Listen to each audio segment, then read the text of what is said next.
Hello అండి. ఎలా ఉన్నారు? అందరూ బాగున్నారా? నేను కూడా చాలా బాగున్నాను. ముందుగా అయితే రథసప్తమి శుభాకాంక్షలండి. ఎందుకు రథసప్తమి అయిపోయినా కూడా చెప్తున్నాను అనుకుంటున్నారా? మా ఇంట్లో అయితే రథసప్తమి పూజ ఎలా చేసుకున్నానో మొత్తం కూడా వీడియోలో అయితే షేర్ చేశానండి. ఇంకా వీడియో అయితే ఎక్కడ స్కిప్ చేయకండి. ఇంకా వీడియో చూసే ముందు మన ఛానల్ ఎవరైనా ఫస్ట్ టైం చూస్తుంటే ఛానల్ సబ్స్క్రైబ్ చేసుకోండి. వీడియోకి ఒక లైక్ ఇచ్చేసేయండి. ఇంకా మనకైతే ఇది జనవరి 25వ తేదీ రథసప్తమని ప్రతి ఒక్కరికి తెలిసిందే. అందరూ కూడా ఆ సూర్యభగవాని ఆశీస్సులో ప్రతి ఒక్కరికి కూడా ఉండాలని, అందులోనూ మనకు ప్రత్యక్ష దైవం ఉన్నటువంటి సూర్యభగవానుడి పుట్టినరోజు సందర్భాన్ని ప్రతి ఒక్కరు కూడా రథసప్తమిగా చేసుకుంటూ ఉంటారు. ఈరోజు నేనైతే ఎలా చేసుకున్నానో మీతో అందరితో షేర్ చేసుకోవడానికి ఇలా వీడియో అయితే పోస్ట్ చేశానండి. తప్పకుండా చూడండి, లైక్ చేయండి.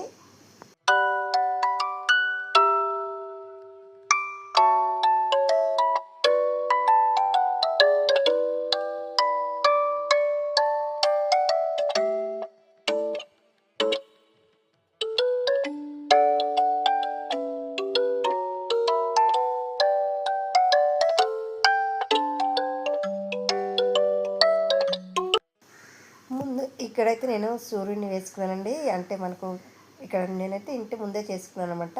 చాలామంది మిద్దె పైన చేస్తూ ఉంటారు. మనకు సూర్యకిరణాలు ఎక్కడ పడతాయో అక్కడైతే చేసుకోవచ్చు. నేను ఈరోజు కొంచెం ట్రెడిషనల్గా ఉంటుంది. అందులో నాకు ఈసారి అయితే చక్కగా కుదిరింది కాబట్టి ఇంటి ముందే ఇది పొయ్యిలో పాలు పొంగిచ్చి పొంగల్ చేస్తే మంచిదనేసి ఈ ఏర్పాటు అయితే చేసుకున్నానండి. చూస్తారు కదా, ఇంటి ముందైతే బాల్కనీలో కొంచెం ప్లేస్ ఉందనమాట.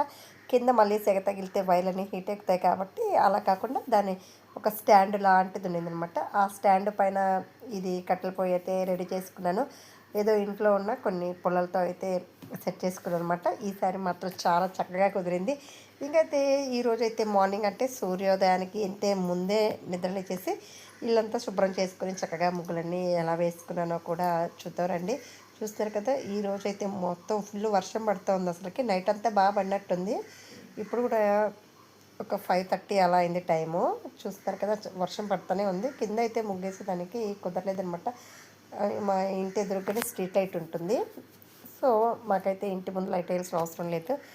ఇంకైతే ఈ వర్షం తగ్గే లోపలైతే నేను ఇది సూర్యోదయానికి ముందే ఈరోజు స్నానం చేసేసి చక్కగా ఇల్లుని శుభ్రం చేసుకోవాలి కాబట్టి ముందుగా ఇల్లు తుడిచేసి తర్వాత అయితే రెడీ అయిపోదామనేసి చూస్తున్నారు కదా, వర్షం నీళ్ళన్నీ పడుతున్నాయండి. అంటే నేను నైటే ముగ్గేయాలనుకున్నాను కానీ వర్షం పడేలాగా ఉందనేసి వేయలేదనమాట. ఇంకా స్టార్టింగ్ లేచేసాక చూస్తున్నారు కదా మన గెటప్ ఎలా ఉంటుందో. ఇంకైతే ఇది మన పనులన్నీ అయిపోయినాక ఇంకా ఇల్లంతా శుభ్రం చేసేసి ఆ టైంకి బాగా తెల్లారిపోయిందండి. చూస్తున్నారు కదా, కొంచెం కొంచెం అన్నీ రెడీ చేసి పెట్టుకుంటా ఉన్నాను. అయినా వర్షం పడుతూనే ఉంది. కింద ముగ్గేది ఇక్కడ మాత్రం కొంచెం రథం ముగ్గు, ఇక్కడ కొంచెం ప్లేస్ తక్కువ ఉంది కాబట్టి ఇదే అడ్జస్ట్ చేసుకుందామని ఇక్కడ వేసుకున్నాను. ఎందుకంటే పూజ ఇక్కడ చేసుకోవాలి కాబట్టి. నేనైతే కిందకి వెళ్ళేసి ఆ వర్షంలో తడిచిపోయిన రాళ్ళు ఉన్నాయి, ఆ రాళ్ళన్నీ తెచ్చేసి పొయ్యికైతే సిద్ధం చేసుకున్నాను. ఉంటాను మళ్ళీ హీట్ కిందకి వెళ్ళకూడదు కదనేసి స్టాండ్ లాగా ఏర్పాటు చేసుకున్నాను. ఒక సూర్యుడు బొమ్మ వేసేసుకున్నాను. చక్కగా రథం ముగ్గేసేసుకున్నాను. అలాగే ఇది పాలు కాచే గిన్నె కూడా ఇది పసుపు కుంకుమలు చక్కగా బొట్లు పెట్టి పాలు పొంగించండి. మనకు ఇది పొయ్యికి అగ్నిదేవుడు కదండి, అందుకని ముందుగా పొయ్యికి కూడా చక్కగా పసుపు కుంకుమలు రాసేసి ఇది అలంకరించుకున్నాను. ఇంకా నేను ఎక్కడైతే పూజ చేసుకోవాలనుకుంటున్నాను అక్కడ ముందుగానే చిక్కుడుకాయ రథం అన్నీ చేసుకుని దీపాలన్నీ సెట్ చేసుకున్నాక ఇది గోధుమలు కానీ నవధాన్యాలు కానీ ఉంటే దానిపైన మామూలుగా దీపం పెడుతూ ఉంటారు. ఇంకా ఈ పొంగల్ చేసేదానికి బియ్యం కడగకుండా నెయ్యి కలిపేసి దాంతో ఆ బియ్యంతో పొంగల్ చేయాలండి. ఇంకా ఇవన్నీ కూడా 1 బై 1 స్టెప్ బై స్టెప్ అన్నీ చక్కగా రెడీ చేసుకుంటూ ఉన్నానమాట. అలాగే కిచెన్లో స్టవ్ కూడా రెడీ చేసుకుని, అంటే నేను బయట పొంగల్ చేయాలనుకున్నాను కాబట్టి బయట పాలు పొంగిద్దామని ముందుగా పాలు పోసేసుకొని చక్కగా చూస్తున్నారు కదా, కావాల్సినంత వరకు పచ్చకర్పూర వేసేసి ఇది మండించుకుంటున్నాను అనమాట. టెంకాయ పీచు అలాగే ఆవు పిడకలు ఉన్నాయి. ఆవు పిడకలతో చక్కగా అయితే చేసుకుంటున్నాను అనమాట. ఇదైతే బాగా మండుతున్న ఇది చాలా ఇబ్బంది పెట్టిందండి. అసలు మండలేదనమాట.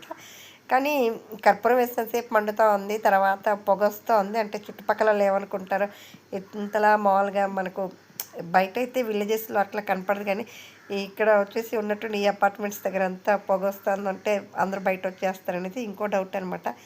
ఏది ఎలాగైనా కూడా అదైతే చక్కగా చేసేసుకున్నాను అనమాట. ఇది టెంకాయ పీసులు అట్లా మండట్లేదు. చూస్తున్నారు కదా, వర్షం పడుతుంది. కొంచెం వర్షం తగ్గింది. అప్పుడే సూర్యుడైతే వస్తా ఉన్నాడు. ఇక్కడ చూస్తున్నారు కదా, ఇక ఇలా పొగొచ్చేసరికి ఇంట్లో ఏదో కొన్ని కట్టెపుల్లలు అయితే ఉన్నాయన్నమాట. ఆ చెట్టు కిందకెళ్ళేసి తెచ్చుకున్నానమాట. ఇంటిలో ఉన్న చెట్లన్నీ కొన్ని వెదురు పుల్లలు అవన్నీ ఉన్నాయన్నమాట. ఎందుకో ఉన్నాయి ఇంట్లో వేస్ట్‌గా ఉన్నవి.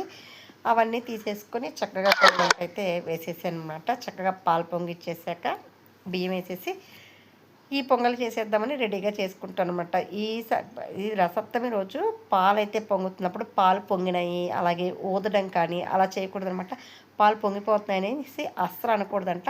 ఈరోజు పాలు ఎవరైతే పొంగిస్తారో వాళ్ళకి చాలా చాలా శుభప్రదం అనేసి మన పురాణాల్లో పెద్దవాళ్ళు చెప్తూ ఉంటారు. కాబట్టి ఈరోజు పాలు పొంగించడం ఆనవాయితీగా వస్తుంది. ఆ పొంగిన పాలల్లోనే బియ్యం వేసేది కూడా పొంగల్ తయారు చేయడం కూడా మన ఆనవాయితీగా వస్తుంది. కాబట్టి ముందుగా అయితే పాలు పొంగిచ్చేసినాక ఆ తర్వాత మాత్రమే బియ్యం వేయాలండి. బియ్యం కూడా ఎన్ని పడితే అని వేయకూడదు. ఇంట్లో ఎంతమంది ఉంటారో వారు ఒక్కొక్క పిడికిలి లేదా 3 పిడికిళ్ళ తరపున వేసుకోవాలండి. అలాగే ఇంట్లో ఎవరైనా లేని వాళ్ళు ఎవరైనా ఉంటే, అంటే బయటకెళ్ళి ఉంటారు, ఆఫీస్కి వెళ్ళి ఉంటారు, ఊర్లోకి వెళ్ళి ఉంటారు కదా, అలాంటి వారి పేరు చెప్పి కూడా 3 పిడికిళ్ళు కానీ 1 పిడికిలు కానీ బియ్యం వేసి దాంతో ఈ పొంగల్ తయారు చేసి సోమవారికి నైవేద్యం పెట్టి అది మనం స్వీకరించవచ్చు. ఈ విధంగా అయితే నేను మా ఇంట్లో నలుగురు ఉంటాం కాబట్టి అందరి తరపున నేనే వేసేసాను అనమాట. వాళ్ళు ఎందుకులే మళ్ళీ అనేసి. చూస్తున్నారు కదా, ఇలాగా బాగా పొంగొచ్చే వరకైతే పొయ్యి కట్టలన్నీ ఉన్నాయండి మొత్తం. ఇంకైతే ఈ కట్టలు ఫుల్ పొంగలయ్యే వరకైతే ఇది కుదరలేదు. ఎందుకంటే కట్టెలు కూడా లేవు కాబట్టి ఉన్న దాంట్లోనే అడ్జస్ట్ చేసి తర్వాత అయితే నేను స్టవ్ పైన చేసుకున్నాను అనమాట. ఇది కొంచెం పొంగలేసేదాకా ఇవి బియ్యం వేసేదాకా ఉన్నాయన్నమాట. బియ్యం వేసేదాకా ఈ కట్టెపుల్లలు ఉన్నాయి కదా, అవి మండే వరకైతే మాత్రమే పెట్టుకున్నాను. ఇలా ఫుల్గా చేసేదైతే చాలా అప్పటికి కళ్ళు మంటలు పుడుతూనే ఉన్నాయి. ఎందుకంటే బాగా కట్టెలన్నీ ఉంటే మండితే ఓకే, కానీ ఇక్కడ చిన్నగా కట్టెలు మండడం ఇది అసలు మనం ఇలా కర్పూరం వేస్తేనే మండుతూ ఉన్నాయి. ఈ ఎండు పుల్లలు కూడా అయిపోయినాయి కాబట్టి బాగా ఒక 2-3 పొంగులు వచ్చే వరకు ఈ పొంగల్ చేసేటప్పుడు గరిటె కూడా పెట్టకూడదు అనేసి మన పెద్దవాళ్ళు చెప్తారండి. ఇది చెరుకు గడ ఉంటుంది కదా, ఆ చెరుకు గడతో మాత్రమే కలిపెట్టాలి. ఈ విధంగా నేను ముందే చెరుకు గడ కూడా తెచ్చుకున్నాను. ఇంకా స్టవ్ పైన అయితే పొంగల్ చేసేసి ఇంకా నైవేద్యం పెడదామని మళ్ళొకసారి ఈ కట్టెల పైన పెట్టి 7 ఆకుల్లో, అంటే మామూలుగా చిక్కుడాకుల్లో పెట్టాలి. నాకైతే చిక్కుడాకులు లేవు కాబట్టి ఈ తమలపాకులు కూడా మా ఇంట్లో చెట్టువేనండి, వేసేసాను. 2 పాదులు వేస్తే ఒకటి బాగా 7 ఆకులు ఉన్నాయి, ఇంకా కొంచెం ఉన్నాయి, కానీ నేనైతే నాకు 7 అవసరం కాబట్టి 7 ఆకులతో చక్కగా చేసుకునేసి నైవేద్యం అయితే 7 ఇది తమలపాకుల్లో పెట్టేసి మధ్యలో కొంచెం బెల్లం ముక్క కూడా నైవేద్యం పెట్టాను. ఇంకైతే ధూపం దీపం అన్నీ చక్కగా వేసుకొని ఇంకైతే పూజ అయితే పూర్తి చేసుకున్నాక ఇది సాంబ్రాణి కూడా వేసుకున్నాక ఈరోజు మా ఇంట్లో రథసప్తమి అయితే చక్కగా జరిగిందండి. చాలా సంతోషంగా ఉంది.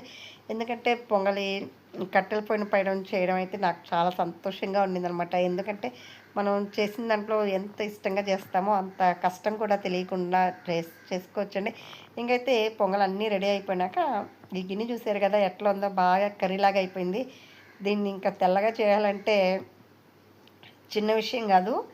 చూస్తున్నారు కదా, ఒక సైడ్ బాగా అస్సలు బ్లాక్గా అయిపోయింది ఆ తెగకి, ఆ పొయ్యికి. ఆ కట్టెలో వచ్చిన బూడిదని ఇప్పుడు మనం ఆ విధంగా వాడాలన్నమాట. చూస్తున్నారు కదా, మంచి బూడిద అయితే రెడీ అయిపోయింది.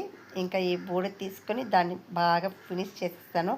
అది కూడా ఈరోజు చేసానమాట. మళ్ళీ ఇంకా రానే ఎక్కువైపోతుంది కాబట్టి అప్పటికప్పుడే ఫినిష్ చేసుకుంటే నీట్గా ఉంటుంది. చూసారు కదా, ఈ పని కూడా అయిపోయింది. ఒక 15 మినిట్స్ అయితే పట్టిందండి. దాంట్లో ఎంత చూస్తున్నారు కదా, మనం బూడిదతో అయితే ఈ మసి పంచలైపోతుంది సోప్ కంటే కూడా. ఈ విధంగా అయితే నాకు ఈ పని కూడా అయిపోయింది కాబట్టి ప్రశాంతంగా ఉందనమాట. లేదంటే ఈ గిన్నె ఎలా తోమాలరా, ఇది పొంగల్ పెట్టిన దానికంటే ఈ గిన్నె ఎలా తోమాలరా అనేది కాస్త ఇబ్బంది పెడతాం కాబట్టి నాకైతే ఈ గిన్నెతో కూడా ప్రాబ్లం లేదు, హ్యాపీగా అయిపోయింది. అది కష్టమైనా కూడా సోమవారికి నైవేద్యం పెట్టినప్పుడు చాలా సంతోషంగా అనిపించింది.